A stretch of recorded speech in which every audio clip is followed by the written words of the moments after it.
নবীজির উপরে যখন আল্লাহ রাব্বুল আলামিন কোরআন অবতীর্ণ করলেন, কাফেররা বলল, ওগো মুহাম্মদ, তুমি এই কথাগুলো কেমনে বানায় বানায় উচ্চারণ করো, কেমনে তোমরা তৈরি করো? তুমি তো কবি হয়ে গেছো, সাহিত্যিক হয়ে গেছো। আল্লাহ তাআলা এবার তাদের মাঝে চ্যালেঞ্জ ছুড়ে দিলেন, ওয়া ইন কুনতুম ফি রাইবিম মিম্মা নাযালনা আলা আবদিনা ফাতু বিসূরাতিম মিন মিসলিহি ওয়াদউ শুহাদাকুম মিন দুনিল্লাহি ইন কুনতুম সাদিকিন।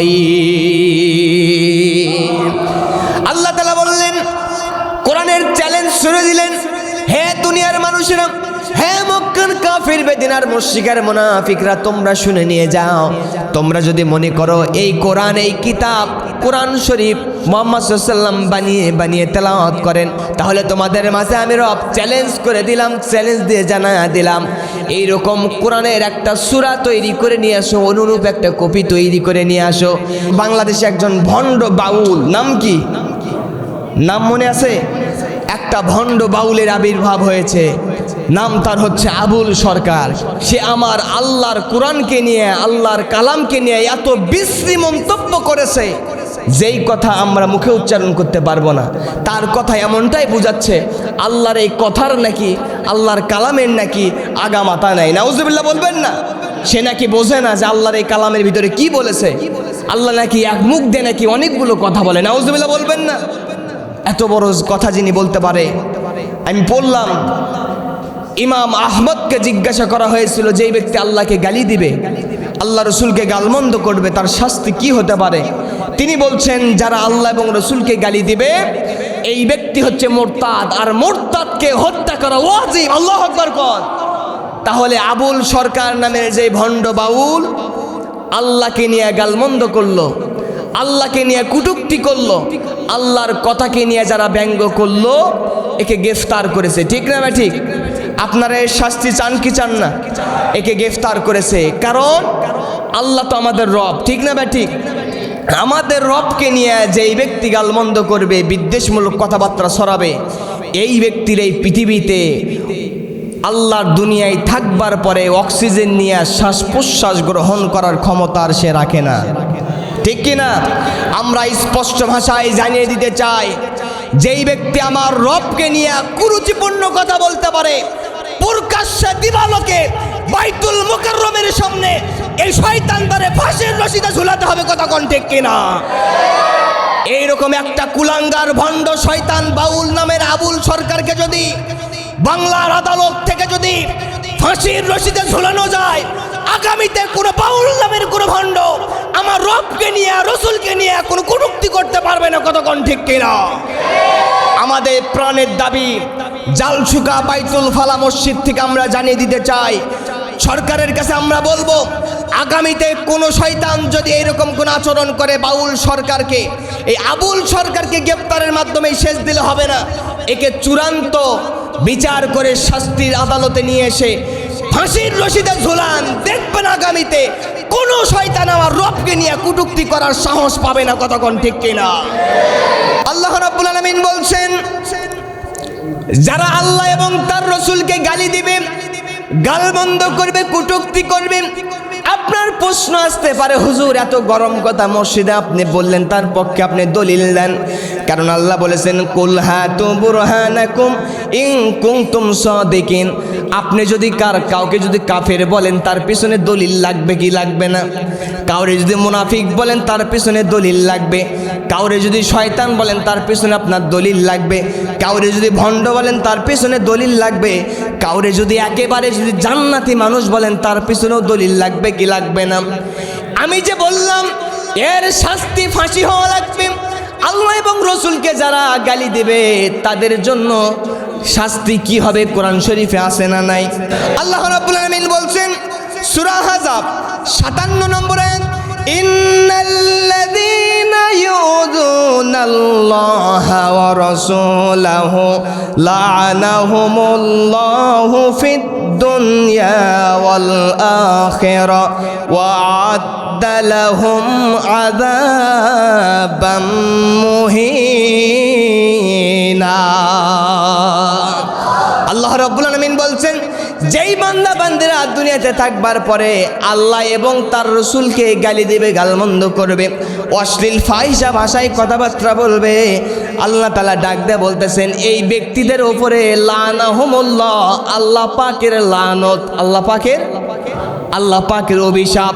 দ্বিতীয় নম্বরে ফিদ দুনিয়া ওয়াল আখিরা, দুনিয়াতে এবং আখিরাতে ওই ব্যক্তিদের উপর আল্লাহর লানত। আল্লাহ পাক এরপরে তৃতীয় নম্বরে বলছেন ওয়া আ'আদ্দা লাহুম আযাবাম মুহিনা, আর তাদের জন্য আমার আল্লাহ পাক অপমানজনক শাস্তি রেডি করে রেখে দিয়েছেন।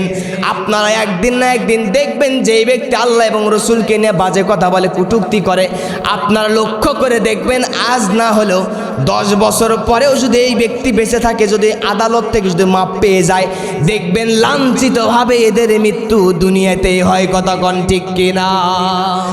আল্লাহ রাব্বুল আলামিন বলেন সূরা বাকারা 2 নম্বর সূরা প্রথম থেকে দ্বিতীয় আয়াতের ভিতর আল্লাহ তাআলা ডাক দিয়ে জানায় দিচ্ছেন আলিফ লাম মিম যালিকাল কিতাবু লা রাইবা ফীহি।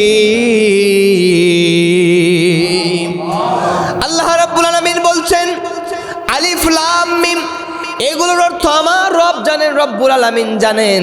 যালিকাল কিতাবু লা রাইবা ফীহি, হে নবীজি আপনার উপরে যেই কিতাব অবতীর্ণ করেছি, আপনার প্রতি যেই কিতাব আমি দান করে দিয়েছি, এই কিতাবের ভিতরে বিন্দু মাত্র কোনো সন্দেহ নাই। পড়েন সুবহানাল্লাহ। আল্লাহ তাআলা পরবর্তীতে বলছেন হুদাল্লিল মুত্তাকিন, আল্লাহ তাআলা ডাক দিয়ে বলতেছেন এই কিতাব যারা মেনে নেবে তাদের পরিচয় হলো মুত্তাকি মানুষ। সুবহানাল্লাহ কোন, যারা আমি রবকে ভয় করে, আমি রবের আইন কানুন মেনে চলে, কেবলমাত্র এই ব্যক্তিরা আল্লাহর কোরআনকে নিজের বাস্তব জীবনে মেনে নেয়। এইবার কোরআন সম্পর্কে আমরা জানলাম, কোরআনকে জিজ্ঞেস করব, কোরআন তুমি বলে দিয়েছ তোমার ভিতরে কোনো ভুল নাই, তোমার ভিতরে কোনো সন্দেহ নাই, তোমার ভিতরে কোনো গোজামিল নাই। এবার আপনারা জ্ঞানী মানুষ, আপনারা আমার কাছে একটা জবাব দেন। আপনাদের কাছে আমি একটা প্রশ্ন ছুড়ে দিতে চাই, এই কোরআন যিনি নাজিল করেছেন তার নাম কি? আরেকটু আস্তে বলেন, আরেকটু আস্তে বলেন। তাহলে যেই রব এই কোরআন নবীজির উপরে নাজিল করেছেন, অবতীর্ণ করেছেন, কোরআনের ভিতরে কোনো সন্দেহ নাই, আমার রবের কথার ভিতরে কি কোনো সন্দেহ আছে নাকি? কারণ রবের কথাই তো আল্লাহর কোরআন, কথা কোন ঠিক কিনা? এই জন্য নবীজির উপরে যখন আল্লাহ রাব্বুল আলামিন কোরআন অবতীর্ণ করলেন, সেই যুগের কাফির বেদিন মুশরিক আর মুনাফিকরা মনে করলো নবী মুহাম্মদ সাল্লাল্লাহু আলাইহি সাল্লাম এটা বানায়া বানায়া তেলাওয়াত করে, বানায়া বানায়া উচ্চারণ করে। নবী মুহাম্মদ সাল্লাল্লাহু আলাইহি সাল্লাম মনে হয় ভুল আর মিথ্যা কথা কবিতা আবৃত্তি করে। কাফিররা বলল ওগো মুহাম্মদ তুমি এই কথাগুলো কেমনে বানায়া বানায়া উচ্চারণ করো, কেমনে তোমরা তৈরি করো? তুমি তো কবি হয়ে গেছো, সাহিত্যিক হয়ে গেছো। আল্লাহ তাআলা এবার তাদের মাঝে চ্যালেঞ্জ ছুড়ে দিলেন, ওয়া ইন কুনতুম ফি রাইবিম মিম্মা নাযালনা আলা আবদিনা ফাতু বিসূরাতিম মিন মিসলিহি ওয়াদউ শুহাদাকুম মিন দুনিল্লাহি ইন কুনতুম সাদিকিন। আল্লাহ তাআলা বললেন, কোরআনের চ্যালেঞ্জ ছুড়ে দিলেন, হে দুনিয়ার মানুষেরা, হে মক্কার কাফির বেদিনার মুশরিকের মুনাফিকরা, তোমরা শুনে নিয়ে যাও। তোমরা যদি মনে করো এই কোরআন, এই কিতাব কোরআন শরীফ মুহাম্মদ সাল্লাল্লাহু আলাইহি ওয়াসাল্লাম বানিয়ে তেলাওয়াত করেন, বানিয়ে আমাদের মাঝে শুনান, এটা যদি তোমরা মনে করো, তাহলে তোমাদের মাঝে আমি রব চ্যালেঞ্জ করে দিলাম, চ্যালেঞ্জ দিয়ে জানা দিলাম, এইরকম কোরআনের একটা সূরা তৈরি করে নিয়ে আসো, অনুরূপ একটা কপি তৈরি করে নিয়ে আসো। এইবার তোমরা কেমনে কপি তৈরি করবে আল্লাহ পাক সেটাও বুঝায় দিল। আল্লাহকে বাদ দিয়া তোমাদের যত সঙ্গী সাথী আছে, যত বন্ধু বান্ধব আছে, যত নেতা কর্মী আছে, যত লোক বল আছে না কেন, সমস্ত লোকগুলোকে একত্রিত করো আর কোরআনুল কারীমের সূরার মতো একটি অনুরূপ একটা সূরা তৈরি করো। কোন আল্লাহু আকবার। তারা কি পারবে? তারা কখনো পারবে? তারা কি করলো? আল্লাহ রাব্বুল আলামিন বলছেন, তোমরা অনুরূপ একটা সূরা তৈরি করবার জন্য সমস্ত সঙ্গী সাথীদেরকে তোমরা ডাক দাও। আল্লাহ তাআলা পরবর্তীতে বলছেন, তোমরা যদি সত্যবাদী হয়ে থাকো, আমি রবের চ্যালেঞ্জ তোমরা গ্রহণ করবা। সুবহানাল্লাহ কোন। এইবার কাফিররা আল্লাহর চ্যালেঞ্জ গ্রহণ করবার জন্য সমস্ত দল বল নেতা কর্মী সমস্ত লোকজনগুলোকে তারা একত্রিত করলো, কোরআনের বিরুদ্ধে চ্যালেঞ্জ তারা গ্রহণ করেছে, অনুরূপ একটা সূরা তৈরি করবে। সবাই মিলে যখন চ্যালেঞ্জের মোকাবেলা করতে শুরু করলো, রিসার্চ করতে শুরু করলো, আল্লাহর কোরআনের একটা সূরা তৈরি করা তো দূরের কথা, একটা আয়াত পর্যন্ত তারা তৈরি করতে পারে না। পরবর্তীতে কাবা চত্বরে কাবার গিলাফের উপরে তারা রেখে দিল, লাইসা হাযা মিন কালামিল বাশার, এইটা দুনিয়ার কোনো মানুষের বানানো কিতাব নয়, এটা রব্বুল আলামিনের পক্ষ থেকে হেদায়েতের বাণী আল কোরআন। সুবহানাল্লাহ কোন। এই জন্য আল্লাহ তাআলা বলছেন যে আমি রব এই কোরআন অবতীর্ণ করেছি নবীজির উপরে, কাফেরদের কাছে আমি চ্যালেঞ্জ দিয়ে দিলাম। কিন্তু কাফেররা কি করলো? সমস্ত লোক বলদেরকে তৈরি করে নিয়ে আসলো কোরআন তৈরি করবার জন্য। তারা এক পর্যায়ে শেষ হয়ে গেল, বিনষ্ট হয়ে গেল, তারা বাধা প্রদান হয়ে গেল, তাদের সমস্ত কার্যক্রম শেষ হয়ে গেল, নষ্ট হয়ে গেল। কিন্তু এই পৃথিবীতে সেই জামানায় আরবের কুফার গোষ্ঠীরা আল্লাহ পাকের কোরআনুল কারীমের ছোট্ট একটা সূরা, সূরা কাউসারের মতো একটা সূরাও তৈরি করতে পেরেছে? আরো জোরে পেরেছে? আল্লাহ তাআলা বলছেন, ফাইন লাম তাফআলু ওয়া লান তাফআলু ফাত্তাকুন নারাল্লাতী ওয়াকুদুহান নাস ওয়াল হিজারা উইদ্দাত লিল